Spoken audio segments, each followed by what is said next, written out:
We just barely moved to Seattle. I mean, we were only in the area for a few months, I guess 4 or 5 months before Annie became ill.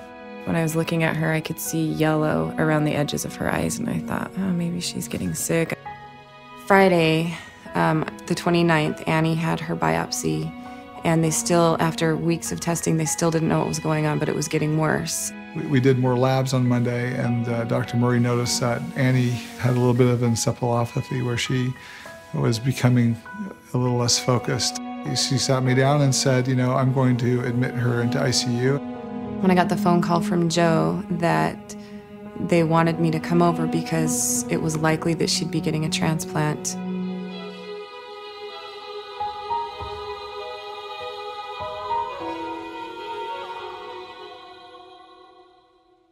I remember when I got a phone call from Michelle saying that she was in the hospital.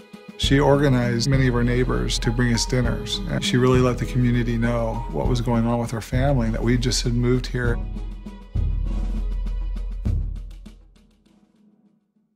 I know we spent some time together there in the hospital. It was a good bonding experience. It was a good chance for us to get to know each other a little better. I even called in to see if it was possible that I would be a candidate for a transplant. News travels fast on a cul-de-sac like ours, and when somebody's struggling, we hear about it pretty quickly. I went over there right away and babysat till maybe 1 in the morning. My wife and I came up with the idea that we'd do the garage sale for Annie. We approached them with the opportunity of selling carameled apples. It turned out to be a great success.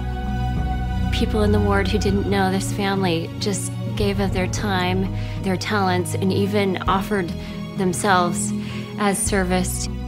I've shot some video for just small little projects. Michelle Rowan knew about those, and so she had asked if I could put together a video talking about Annie and her story. Since that has been released and been shown, it's raised about $10,000. The idea came up of making her a blanket that would be soft and snuggly. It has a pocket, a center, where we put some things for her and where she could put things.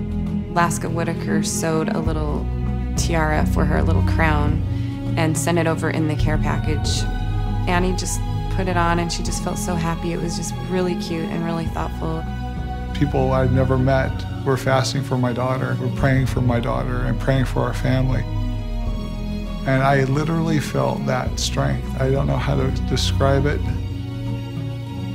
I remember the morning that I went into the hospital and Dr. Healy, her surgeon, was there and explained to me that a deceased donor had provided a liver for Annie and that it was a perfect match and that she would be receiving this transplant just in time. Our little girl's running around, you'd never know she'd ever been ill. It's by the sacrifices and by the love of so many people that really carried this burden. For the Master, I extend thanks for your work to serve the children of our Heavenly Father. He knows you. He sees your effort, diligence, and sacrifice.